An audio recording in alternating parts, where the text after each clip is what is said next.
Hey guys, welcome back to Dislyte. In today's video, after about 4 hours this morning of trying just the weirdest stuff, I finally managed to get on the test server. For those that don't know, it's a couple regions, I believe it's India and something else, that have their version of Dislyte is actually like a region-specific version that gets updates early. It's sort of like the test version that they put stuff on to, find out any issues, bugs, and all that stuff before they put it onto the global server. Now, I'm very used to this personally because I cover AFK Arena on my other channel, which is a little this other game, and they do the exact same thing. However, AFK Arena, it's a lot easier to get onto the test server. This one was a nightmare. And something that I don't really want to just tell you guys how to do. So if there's a cleaner way to do it, this was a really roundabout. If you have iOS, you just create an Indian iOS account and then you can get it off the store. I don't have iOS, so it was a bit of a nightmare. Anyway, enough about that stuff because most of you probably don't care about playing on this server, but I do because we get the stuff early and we get to find stuff out. So Ollie is obviously the new 5-star, and I thought he seemed decent, but he just got a lot better when I logged in here. Big shout out to Nico Play Nick over on Discord. He told me, he's like, you realize he's got a speed leader skill? I'm like, what?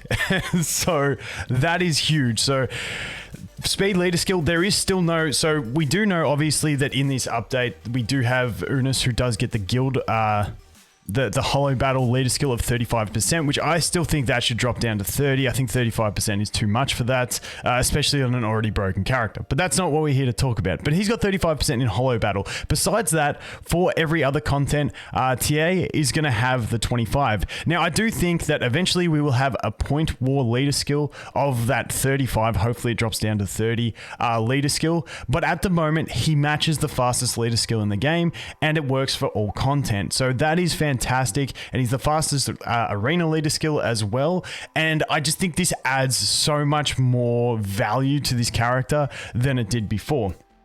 So let's check out his actual skills and see what it looks like. So his basic attack, 120% multiplier, 80% chance of silence for 1 turn. It's not too bad. Put him on a revenge set, more likely to proc it, and then you can silence enemies. Then we've got his passive. Now, like I assumed, it does have a 5-turn cooldown. Now, keeping in mind, these are all max skilled. So it is a 5-turn cooldown. When an allied Esper takes fatal damage, grants judgment to prevent them from dying, as well as invincibility and recovery for 1 turn, and casts Law of Dort on the attacker. So when they would have died, they don't die, they get invincibility, they get recovery. Nice. And he casts this ability, which is this one here. Now, deals damage to an enemy equal to 200% of attack plus a portion of the target's max HP. Don't know that portion.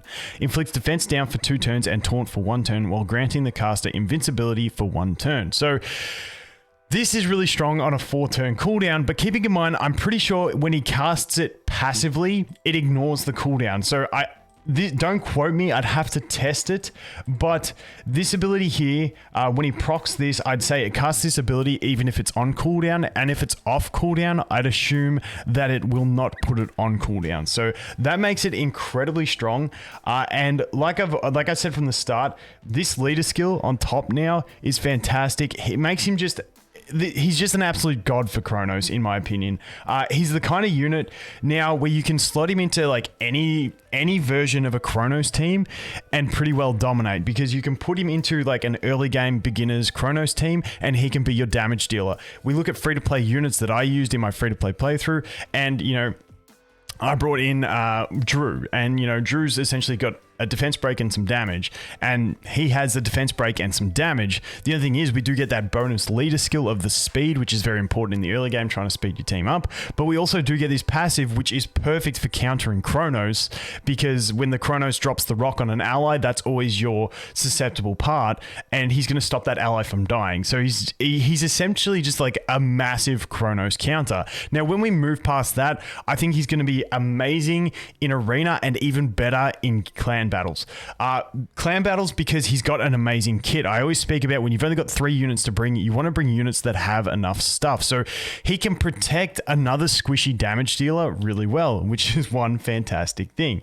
On top of that, he brings damage. He brings the defense down. He also brings a taunt, which is going to screw up an enemy player. And he brings that leader skill. On top of that, he does have the silence. So if you taunt an enemy and you get the Proc of Revenge, and then you silence them, they're still going to be just spamming those basic attacks. And I think he just really locks out a unit well. Moving on to standard arena, point battle. Point war, it's just the leader skill that's going to make him. I think he's just a solid unit to bring in for the leader skill. And, you know, he's got the added benefits of protecting one of your squishies. I don't know exactly, like, you can put him in a cleave team. I think that once real-time arena comes, I think he's really going to shine there. I think he's got a lot more versatility in, like, manual play PvP. For me, like when you got pick and ban and stuff like that, he just becomes a solid unit all round. Because for me, in Point War, it's all about, I just want to build a quick cleave team. I want to be done with it. And I don't want to spend a long time in those, you know, 20 tickets that I got. I just want to get them done quickly. So that's why I view normal arena. I don't want to manual that. When it comes to real-time arena, hopefully when they bring it out and you get like ladders and rankings and stuff like that, that's where I think he's really going to shine in the arena. But not, like this ability, this passive in itself is just, it's such a cheat code for Chronos. I absolutely love it. And then, like I said, I was talking about like beginner teams for it, but as you move on into Chronos and you start wanting to build a speed team, often what happens in speed teams is, you know, the rock dropping on one of your DPS, your squishy DPS, is the problem that happens. And this is just going to prevent that and just make the runs super safe. So he might not be part of the fastest speed team that you could ever create. However, with the speed leader, it might help out a lot. But even if he's not part of the fastest speed team, when you try and balance out reliability versus speed, I don't think having, like, if you had every unit maxed in the game with whatever relics you have, I still think having a team with him, well, if you have it every unit maxed with whatever relics, you'd probably have relics beyond the point that you could fail. But that's not the point. If you had the option, I feel like putting him into a Chronos speed team would just make it so reliable and still keep it incredibly fast, because he does have that defense break, and having that defense break means that you're going to reliably kill the boss faster every time. So you may not get that one hyper fast clear on the boss that makes you look really good on the leaderboards, but I feel like it would bring down your average clear speed a lot, because landing that defense break is going to be very important. And if you have multiple defense breakers, it means that more of your runs are going to be more reliable. So I think he's just going to be fantastic all round. And yeah, we'll pop some summons for him. I think I'm like 60 away from pity on my main account with 30 summons, and I think I've got like 20 summons on my free to play.